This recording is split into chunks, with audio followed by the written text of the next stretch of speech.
Welcome to Unleashed, the show that explores how to thrive as an independent professional. Unleashed is produced by Umbrex, which connects you with the world's top independent management consultants. I'm your host, Will Bachman, and I'm so excited to be here today with our guest, Austin Publicover, who has over 12 years of experience in hospitality and project management. He was the operations manager for Danny Meyer's Union Square Hospitality Group, which is my favorite set of restaurants in the world.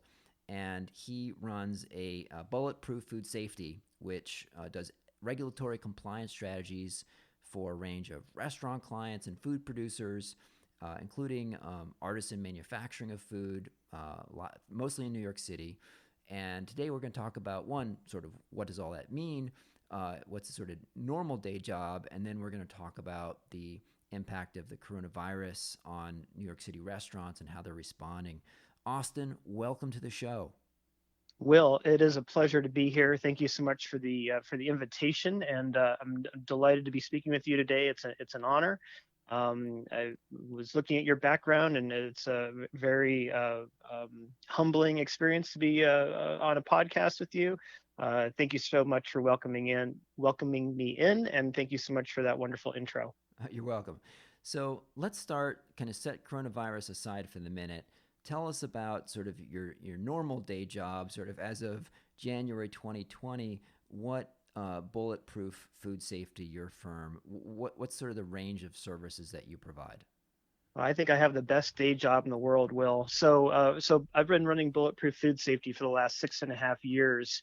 I do come out of Union Square Hospitality Group. We'll dive into that in a few minutes here.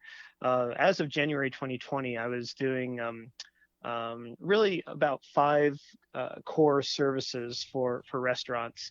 The ever popular mock inspection, which in the New York City market is very valuable, I think. The mock inspection is where I go in the way that a Department of Health inspector would go in, and I find the same sort of violations pertaining to food safety or the health code, and I teach people how to correct them or how to prevent them from happening. And these are either done on an announced basis where I'm invited in, or I show up at random, depending upon the client, and surprise the heck out of the team. So there's the mock inspections. There's HACCP plans for reduced oxygen packaging and sous vide cooking. Also very popular, especially in a lot of the fine dining restaurants, ranging from Jean-Georges to the Charlie Palmer Collective to Mandarin Oriental and the Breslin. There's Eh, staff trainings. Well, Yes, go ahead. so on that second one, what's the concern there? Is it just that it's like sous vide? It's this low temperature thing for a long time. So, and what did you call that second service? I didn't quite catch the name of it. Oh, sure, HACCP. It's an acronym, HACCP. It Oh, stands for Hazard Analysis Critical Control Point. HACCP plan is a very burdensome set of documents wherein each hazard is analyzed, and then where that hazard becomes a food safety concern, we put a critical control point into place, which would mitigate or eliminate that food safety concern. So when it comes to reduced oxygen packaging for storage or sous vide cooking for maybe finishing a nice short rib, the concern is, yes, the low and slow temperature that typically something like a short rib is cooked at, and that can be typically correlated to a pasteurization table. So there's very little concern for that. But it's the time that it spends in the bag and the temperature that it spends and the temperature that it is stored at. So with reduced oxygen packaging and sous vide cooking, the food safety concern is Clostridium botulinum, which can lead to botulism, and botulism can lead to paralysis or death. Um, in fact, the Clostridium botulinum bacteria produces the most powerful natural toxin on the face of the planet. 1 microgram can kill a 250-pound adult male. So this is a very powerful toxin, and the Clostridium botulinum bacteria can produce this toxin when it grows out at temperatures above 38 degrees for typically a time span that is a little bit north of 10 days, but also depends on the number of spore formers and the amount of time that the product has spent in the reduced oxygen package bag. So HACCP plans are very very much a core service that Bulletproof Food Safety has offered over the years. That does go hand in hand with regulatory compliance and the strategies for that. And you sort of look at what you need to do from a manufacturing or retail food service standpoint. So my client mix in January of 2020 was about 85% restaurants, 15% manufacturing. So I did a lot of HACCP plans for a lot of high-end fine dining restaurants and a couple of places that weren't so high-end, but really wanted to present a product that set them apart in the marketplace, and that reduced oxygen packaging or sous vide cooking did just that. So restaurants actually have to have all this paperwork behind the scenes that they can show that they have a plan to prevent botulism and so forth. Like what would the example of the control point that you mentioned be for the sous vide cooking? The example of the control point would be the intention to store the product at refrigeration, and then the amount of time that it could be stored at refrigeration temperatures at. So, for instance, 38 degrees is typically the highest temperature you can store something in a reduced oxygen packaged bag. Okay, and this only applies to product that has been vacuum sealed. It does not apply to product that has been conventionally packaged. So you look at something that's 38 degrees, and then you figure out the control point for that. Your control point in this case would be your discard date. So your discard date for cooked food at 38 degrees is going to be 3 days. Your discard date for raw food is going to be 14 days because you have a higher level of competing microorganisms on that raw food. So that's an example of a critical control point is your discard time. And you sort of back into that discard time by figuring out what temperature you want to store it at, 38 degrees, and perhaps, and then how long you're going to be storing that at, and whether that product is raw or cooked. If you go a little bit colder, you can store for longer. For instance, you could store around 10 degrees Fahrenheit or below for an indefinite amount of time, a couple of years if you'd like to. My clients typically like 6 months or less. Okay, cool. So that really helps understand it. So number one, mock inspections. I can see how that would be really useful if you own a restaurant and you both want to get maybe some practices as announced inspections, but then when you get up to speed there, you'd want to have some unannounced ones to surprise all the staff. So okay, so mock inspections, sous vide. I interrupted you. What's the number 3 service? These are really cool. Oh, the number 3 service is the regulatory compliance, and just making sure that the restaurant operation or the food manufacturing operation has the correct permits in place, and the permits run the gamut. You're looking at everything from occupancy to fire permits, Department of Health permits, FDA facility registration, et cetera. So coordinating that and customizing it to the operation and giving the client the resources to figure it out, to register, to follow through on that, to renew the registration, renew the permit. Something that I've always enjoyed, and I've worked with FDA regulated clients, USDA regulated clients, and of course the ubiquitous restaurant in New York City.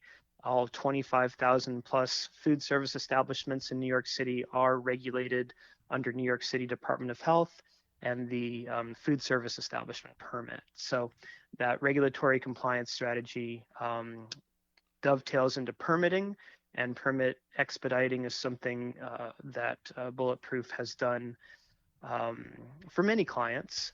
And then I think the fifth thing is let me ask you yes, about that yes, a little bit. So yes. So this is fascinating to me. Go through a little bit longer list. Let's go a little slower through these list of permits. So I'm just curious to hear kind of what the long list of permits is that a restaurant would need to get that I don't even think about when I walk in a restaurant in New York City, that behind the scenes. So occupancy permit, what's that? Oh, the occupancy permit is going to be whether or not you are listed, especially as a restaurant, by the Department of Buildings as an eating and drinking place. So you may or may not have, well, in fact, I dealt with, it's going to be a client who remains unnamed, but I dealt with a client in Brooklyn whose restaurant was actually filed with the Department of Buildings as a scrap metal garage and processing facility for scrap metal. So you could work on cars, you could work on trucks, you could process scrap metal there, but they were not approved to be a restaurant. So that is an example of your occupancy. Another example of your occupancy is your large event venues, such as Ziegfeld or Metropolitan Pavilion or Cipriani's or any of these places. Their occupancy is capped at a certain number of standees or people who are sitting. And of course, you need to maintain all of your exit egresses in the event of an emergency so that everyone can get out safely should there be a fire or active shooter scenario. Okay. And then what about the FDA and the USDA? What are those? Yeah, so the FDA is the Food and Drug Administration. They have the really important role of regulating large manufacturers and basically anyone who's non-meat or seafood is regulated by the FDA when they're a wholesaler. So any of your companies that restaurants buy from are regulated by FDA. Any of your companies that ship product interstate are regulated by the FDA, and that requires FDA facility registration, which opens you up to FDA inspection. FDA inspections are a little bit more intense than your average Department of Health inspection. Your average Department of Health inspection lasts about 2 or 3 hours. Your average FDA your average FDA investigation or your average FDA inspection is typically 3 or 4 days and can be conducted over the course of 2 weeks. And so the FDA is more intense, but they're also dealing with a bigger volume of food than you typically would at a retail food place because, of course, they're looking at manufacturers. For meat product, you're regulated under USDA. There's a grant of inspection that is accorded to the manufacturer of meat product, whether that is breading chicken for wholesale or breaking down an entire side of beef into retail cuts, or doing chicken or pork slaughter, and then eviscerating and then breaking that animal down into retail cuts or wholesale cuts. This is all regulated by the USDA. A grant of inspection is the mechanism that the government has to pay for the inspectors to be on site at that particular manufacturer to inspect the meat that's going out. Those inspectors are doing everything from advising on good manufacturing practices and how that animal is broken down by the team that's breaking it down, to doing on-site E. coli tests or sending the meat out to laboratories to see if there's any other pathogens of concern, such as Listeria or Salmonella, depending upon the animal.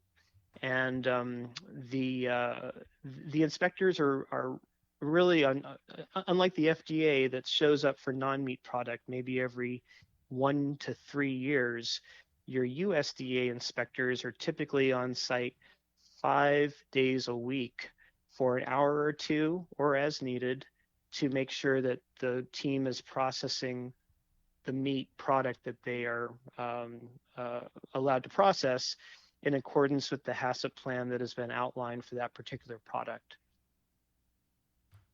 Okay, wow, amazing. So there are a lot of paperwork. And when you say that you expedite permits, what does that mean? Does it mean you just sort of help make sure it's filled out properly, or do you is it relationships where you sort of know who to talk to at the agencies, or what does it mean to kind of be a permit expediter? Sure, that's a great question, and um it, it's a muddy answer, unfortunately. To be a permit expediter means that you are making sure that every piece of paper has the T's crossed, the I's dotted, no extra commas or anything of that sort.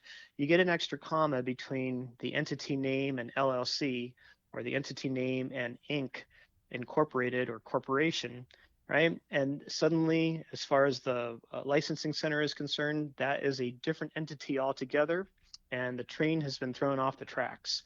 So, step one in being a permit expediter is to make sure that you have all the documents required for something like a food service permit. And that includes your insurance documents for workers' comp and disability insurance, your corporation formation documents, um, principal information, principal photo identification, and then relevant information for the business, including operating hours, ownership structure, um, and things like contact people, grease collection, etc. So then filing that at the city typically entails waiting for anywhere from 10 minutes to an hour and a half, depending upon how busy the licensing center is at that day, on that day. I don't pretend to have any relationships that give me an advantage. I think that some expediters may or may not, but what I have tried to do traditionally is just take a very honest approach. You get the packet set up, you submit it at the window, you work with the examiner on whatever she happens to find that may not be congruent with the way the licensing center wants to see an application, and then you go back to the client and you sort of wrestle that matter into submission, and then bring it back to the licensing center for another pass. That is a service that not only saves time on the client side, but can provide clarity when it comes to what license category the actual operation falls into. There's um, a lot of scuttlebutt out there regarding um, what is an easier agency to deal with. The fact of the matter is, when it comes to filing a permit, you have to really file it for the intention or the method of operation that that client has for her food service operation. So you may be dealing with someone who thinks that they are in the retail food service bodega category, but the fact of the matter is that the city or the state is going to consider them to be a cafe or a restaurant, and so you need to get that lined up, get the client taken care of, file for the right permit, get that permit application approved, and then coordinate a pre-permit inspection. If the client requests it, it's typically optional with New York City Department of Health and typically mandatory with New York State Department of Agriculture and Markets. Regardless, that is the muddy answer for what a permit expediter does, really tying all the loose ends together well. Yeah. So those of us who live in New York City have seen plenty of times that sanitation grade, often, proudly or publicly, very prominently displayed, not necessarily proudly out front. They keep it simple for the customer. It's, A, B, maybe there's C, I don't know, lower grades. But what's actually involved in that? Could you sort of give us a tour if we were watching a inspection take place? What do the New York City Health Department inspectors look at? What do they do? Sure. So Yeah, and what are some of the sort of common deficiencies that get noted? absolutely.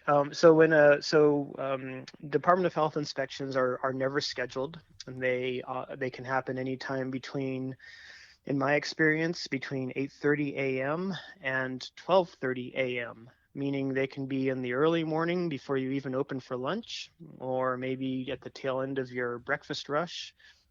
They could also be on a Thursday night or a Saturday night when you're at your busiest. It's 8 p.m., it's 9 p.m., it's 11:30 p.m. if you're a nightlife establishment, and the inspector shows up. The inspector shows up and immediately wants to go to the kitchen. The kitchen is where the highest risk foods are. It's where your animal proteins are. your sliced vegetables, things that support bacteria and could really make somebody sick. Typically, the bar area gets inspected last. The inspector has the right to go directly into the kitchen. The only way we can slow that inspector down is to ask for the badge. The inspector can only needs to show the badge upon request, and the inspector is a law enforcement official. They do carry a badge like any law enforcement official does, and they don't need to show it when they arrive or announce themselves. They just need to find the kitchen and begin their inspection.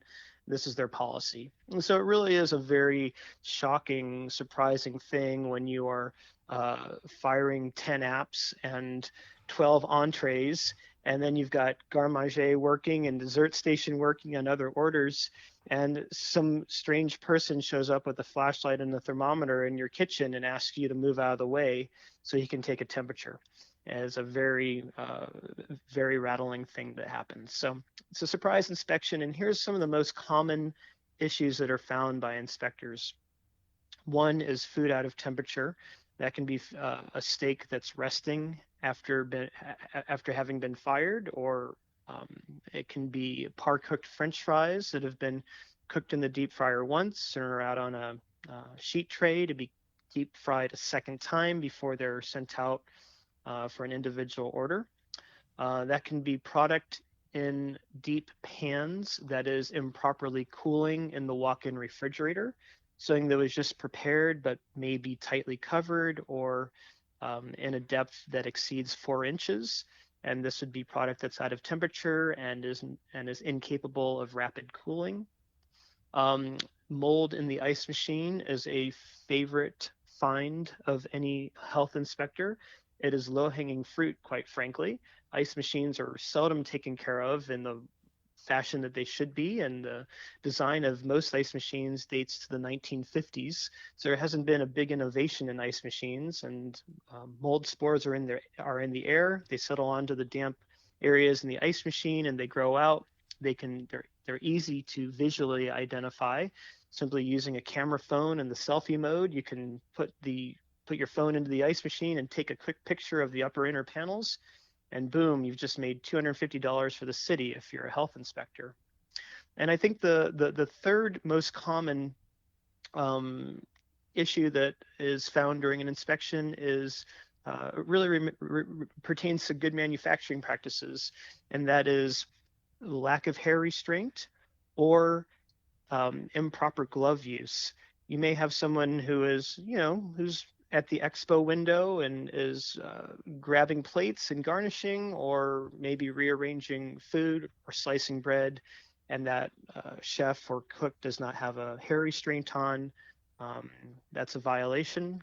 And you may find bare hand garnishing, specifically at the bar. This is one of the first things that the inspector will see when he walks in the door, especially in a nightlife establishment.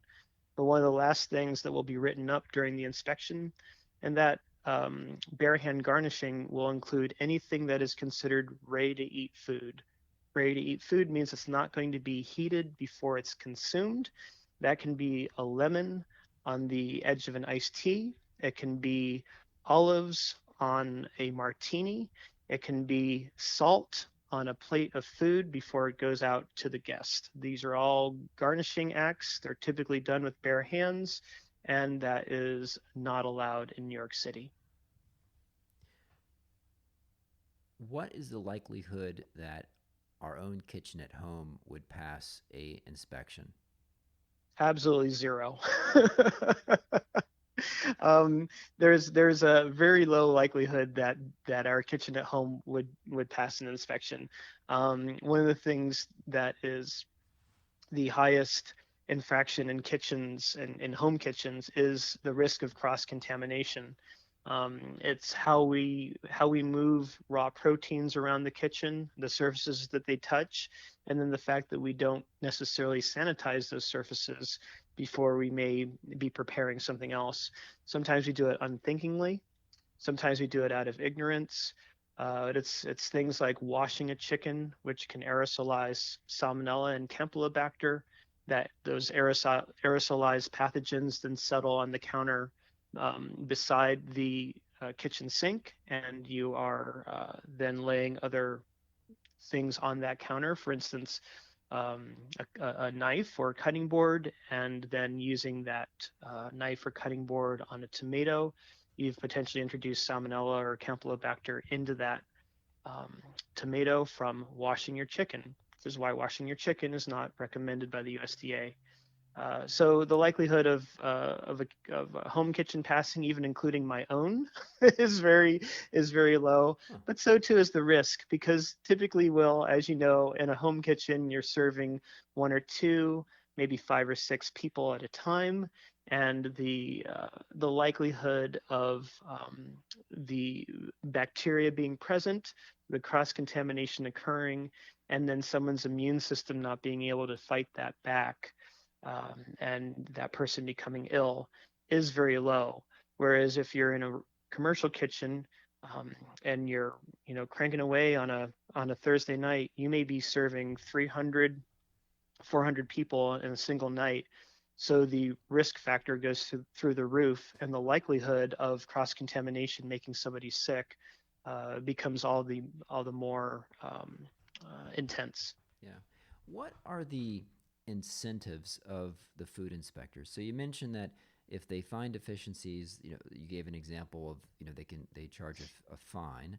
Um, my, I imagine that I'm just trying to think kind of bureaucratically of how systems work, and I imagine that if an inspector went out and like failed every single establishment and just gave them a failing grade, they might kind of get questioned or get in trouble because maybe they're causing too much problem. But if they gave every establishment like an A, they're probably going to be considered, oh, you're going too easy or not raising funds. So are they kind of expected to be a bit of a bell curve? Are there incentives because they're actually generating fines that the city collects as revenue? Like, talk to me a little bit about, maybe from your knowledge, from your experience being in the space, not having done it yourself, but what's the incentives that motivate them, that drive them? Well, I think there's two incentives here. We have the bureaucratic incentive of the city agency that is ultimately collecting these fines, and then we have the incentive of the individual. So for the incentive of the individual, which I think is easier to address, these are your typical inspector has a bachelor's in science or better, has a robust understanding um, of food safety and public health, and is genuinely concerned that the worst case scenario is going to occur when a violation is discovered. So although these inspections are snapshots in time, and you may get one or two inspections for a restaurant per year, if you're doing very well, if you're doing very poorly, you could get 3 or 4 inspections per year from the New York City Department of Health. But the incentive of the inspector is to find something that could contribute to someone else becoming sick. So they really are upholding public health and finding these violations. And I think that contributes to a very deep sense of purpose and a personal mission. The mold in the ice machine may not make anyone sick. It's probably more of a quality issue than a safety issue. However, there are certain kinds of molds that can make what's called a mycotoxin. And a mycotoxin can produce anything from a psychedelic effect to permanent brain damage to liver failure. So you don't know what kind of mold you're looking at in an ice machine. You only know that the worst case scenario is that somebody could receive brain damage or liver failure from this. That is what the inspector is driven to write that violation about. They're also law enforcement officials, so they receive a high degree of training that gives them that purpose and that mission-driven approach. So that's the personal incentive on the inspector side. The bureaucratic and there's also a bureaucratic incentive. So I don't think there's any inspector who has ever gotten in trouble for writing more violations than is typical, or for closing a place down, or for maybe not giving an A, excuse me, maybe not issuing a letter grade A to the high profile fine dining establishment that got 4 stars in the New York Times and 3 Michelin stars, and is, has a wait list that tops 3 months. There's a recognition on a bureaucratic level, and this is conjecture here, Will, but hear me out, that there's a recognition that these violations, which have points correlated to the letter grade that you mentioned as a consumer that I see when I'm walking up to a restaurant, it's either A, B, or C, that there's also fines associated with this, because you kind of want to hit, you kind of want to enforce on 2 levels, right? There's the embarrassment factor of having something less than an A, and of having everyone who walks by your establishment see that you have less than an A. But there's also the punitive factor of the fact that you really want to hit a restaurant in the pocket, because if you're not taking away hard-earned money, they may not care that they have a B. That embarrassment may not be enough to turn away their regulars or put a dent in their sales. But when the fines add up to $800 to $1,600 per inspection, then you are definitely sending a message to somebody. So, before the letter grades were enacted, about 10 years ago, in fact, before the letter grades were enacted, New York City collected about $18 million in violation fines from restaurant inspections. In 2012, 2 years after the letter grade was instituted, New York City collected $53.6 million in fines. So Will, we jumped from 18 million to nearly 54 million in 2 years. That's a lot of cake. Yeah. And what drove that? What drove that was the increased frequency of inspections due to the risk-based system that was the letter grade system that had been enacted into law. So before, I used to do poorly on an inspection, pay some fines, and I'd see the inspector in a year. After the letter grade system was enacted, I would do poorly on an inspection, and I'd see that inspector in another 2 weeks or another 3 months. And so your annual inspections became your semi-annual, became your became your quarterly inspections, right? And with every inspection that did not result in an A, there were fines collected by the city, typically between $800 to $1,200 per inspection. Wow. Okay. So, so it's actually interesting to me to hear that kind of how dedicated public servants these folks are, and it's interesting that even like a really fine dining, very famous restaurant, if they find something there, they're not afraid of saying it, and that's great to hear that they're not not going to get in trouble for it. Talk to me a little bit about kind of what you see now and from restaurants. Let's talk a little bit about the sort of age of the pandemic, and number one, maybe let's get into what do restaurants need to do to keep their employees safe as well as their customers safe with the virus. So some people are saying I'm not ordering out at all because I don't know if the food is safe when it gets to me, but what do we know that about food safety with the virus, and let's talk about that a little bit. Sure. So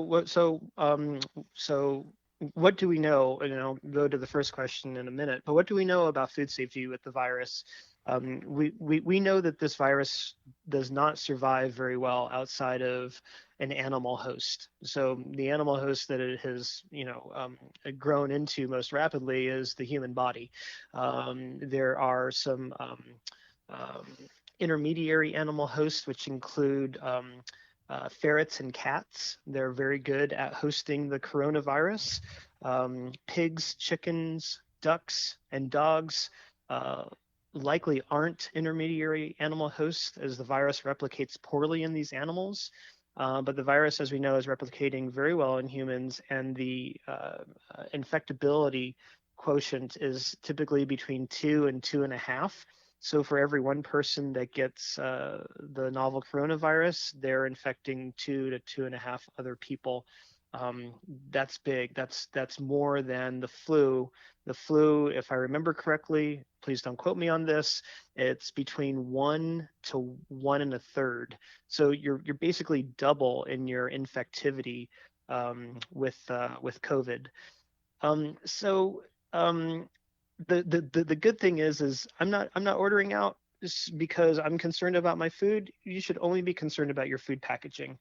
The food packaging could have a virus on it that has a relatively decent half-life still, and could infect you if you, for instance, touch the plastic container and then use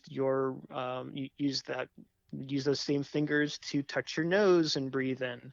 You could perhaps have transmitted that the coronavirus from that plastic container onto your fingers to your nose, inhaled it, and then become infected. That is a possibility. The half-life of the coronavirus on plastics and metals is 2 to 3 days. On cardboard, as we know, it's 24 hours. Regardless, the possibility does exist that you could be infected here. It depends on the virulence or strength or half-life of that coronavirus. However, food, not all food matrices have been tested, but food in general has not been shown to be a transmission source for coronavirus for this particular strain. So you can look at other coronaviruses like the common cold, also does not do so well in food. You can look at other viruses that are not in the coronavirus family, such as hepatitis A or the norovirus, and you will see that they are transmitted in food quite easily.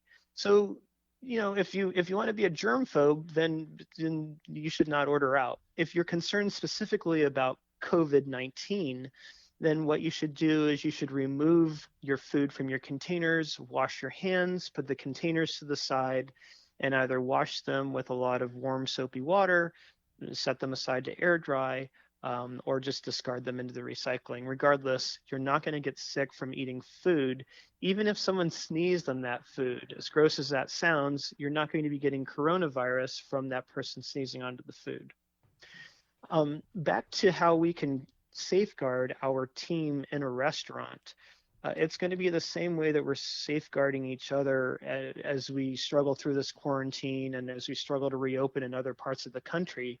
It's going to be through actively enforcing social distancing, slowing things down, creating traffic patterns so that we're not bumping into each other as one person is heading north and the other person is heading south, and they both collide right in the hallway. If we can create a one-way corridor or lanes, then we are mitigating the chance that someone's going to bump into somebody else and spread the virus. We know that pre-symptomatic or asymptomatic spread is possible. So the whole notion of temperature taking is not going to be as perhaps valuable as we thought it was once, maybe a month ago, when before we had that information about asymptomatic or pre-symptomatic spread. And hand washing and enforcing that is going to be a really big thing in any of your restaurants. And that goes for your restaurant guests as well. They should be encouraged to wash their hands when they arrive, and they should be taken care of, as hospitality professionals are so good at doing. They should be taken care of while they're there. They should be given things that have been disinfected and carefully handled, so that the risk of that touching a foamity, a surface that has the virus on it, and transmitting it to the face or mouth, it has been reduced to something that is negligible. what are you seeing with your clients, restaurants in New York City, of what they're doing to kind of stay in business and keep active in terms of, are you seeing a lot of, how are they shifting to try to get more delivery or takeout? Uh, Tell me what you're seeing among restaurants in New York City. Well, the delivery and takeout, I think, has been kind of a shot in the arm for the morality of that of a particular restaurant operation. But um, um, I'm sorry, I said morality. I meant morale. Yeah, yeah. Yeah. So it's a shot in the arm for the morale, right? It feels good to have a purpose. I want to show up at my favorite bar to work because I like the team and I feel like I have a purpose. I'm not sitting home watching Netflix all the time, which can become depressing after, the fifth or sixth day of that. So um, so pivoting to takeout is terrific, and I've seen a lot of my clients do it. But the reality is that not everyone is needed in a takeout scenario, and the only way to make any money off of takeout and still pay your team, and maybe claw back a little bit of profit after you've paid your team, so you can maybe pay your landlord or pay your suppliers, is to work with a skeleton crew. And that is what I've noticed most of my clients. And just anecdotally, I live in Greenpoint, Brooklyn, walking around my neighborhood and seeing the places that I used to frequent and the places I know the owners of. And it is now a one-person team or a two-person team, whereas it used to be 15 or 20-person team. And so that sort of skeleton crew, coupled with the limited hours, has allowed these businesses to pivot to takeout. However, I think the long term viability of some of these businesses is really up in the air, and it'll depend on the confidence that they can engender in their guests, in their regulars, and in the consumer demographic, broadly speaking. Once the quarantine is lifted, especially in New York City, how eager are people to go out and spend money? How much money do they have to spend having been unemployed or furloughed? Um, and I think a lot of these questions remain to be answered. But as far as the pivoting to takeout, et cetera, as I think the weather grows warmer, I've been noticing bars that had been closed for the last 2 months reopening with little, to go cocktails, et cetera. Coffee shops that have been closed, small sandwich places opening with limited hours. There's a fine dining place right around the corner from me. It's open now from 2 p.m. to 9 p.m. for takeout only. But that place used to have, 3 bartenders, 5 servers, and a team in the back of the house that was 10 people strong. Now they have 4 or 5 people working in there when they're at their busiest, and sort of are relying on a high volume of takeout, which may or may not bring them back. Yeah. Have you seen any kind of innovations in how restaurants do takeout? Like maybe I think I've seen how some places have shifted their menu to focus more on just like one special of the day, where they can do it in volume, and therefore they don't need to buy the whole range of ingredients, something like that. Have you seen other sorts of innovations of restaurants trying? I have seen those exact innovations that you just described, Will, and it's a limited menu. It's a limited quantity of something. It's an email blast that goes out to say that the Mexican dinner that had been advertised this morning at 9 a.m. At 4 p.m. is now there's only 10 left, so you better order it. And it's that kind of incentivizing of the limited menu, of the limited ingredients that I've noticed as the real innovation. To your point about other menu items being re-engineered, I think there are actually a couple of consultants out there. One of whom I recall being interviewed in the New York Times about a month ago or so. His name I forget, but he basically was advising on how something that was beautiful and delicious on the plate could be made beautiful and delicious in a to-go container, which is a whole different scenario. That's certainly true. Some things travel better than others. Um, let's talk just a little bit about, pivot a little bit and talk about how you've been growing your practice over the years. So I think you've been doing this, like you said, for about 6 years. How have you been, picking up new restaurant clients over the years? Is it just through word of mouth or any kind of outbound outreach, or how did you do that? Sure. So it was in the early years, it was through two primary channels. The first was the New York City Hospitality Alliance. That's Andrew Ridgey's organization. Andrew is now on Governor Cuomo's team for reopening, along with Danny Meyer.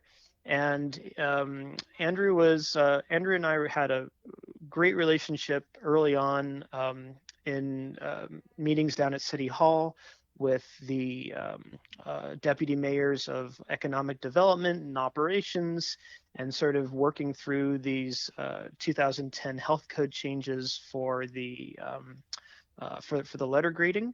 And that was back when I worked with Union Square Hospitality Group, and that was back when Andrew worked for the New York State Restaurant Association. It seemed natural for me to partner with him and become the in-house food safety consultant for New York City Hospitality Alliance. And I was that for about 4 years. And as part of that, there was a lot of outreach. There was a lot of free information given in the most enthusiastic way possible to potential clients who may or may not have engaged my company, but who hopefully grew to have more control over their issues, be that in food safety or licensing or compliance. So it's what Danny Meyer has said for years about all boats rise with the tide, and that was sort of the approach I took when I first started Bulletproof Food Safety. The other route was the word of mouth, and I was extremely fortunate in the fact that I would have one chef working at one restaurant who would reach out to me. I would become engaged in that restaurant. That chef would work there for about 8 months to a year and then move on to the next restaurant. I would continue servicing the first restaurant, and that chef would bring me into the new operation. So I went from 1 to 2 clients, 2 to 4 clients, and so on.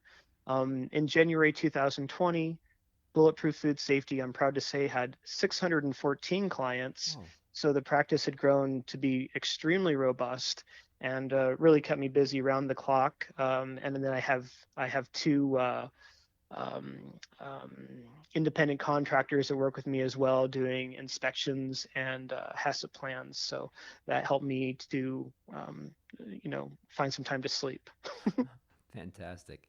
Well, Austin, thank you for keeping us safe out there and helping those restaurants keep us safe. Where can people find you online? Oh, I am at bulletprooffoodnyc.com.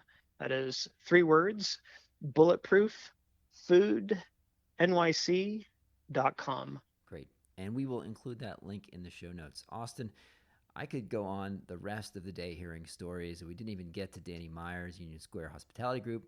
I'll do that one in another episode. I could just go on all day long hearing about what it's like to run restaurants and your work with them.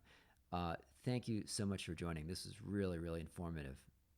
Will, the honor and the pleasure has been all mine. Thanks for listening to me, and so happy to be part of this podcast. It has been an absolute pleasure and honor.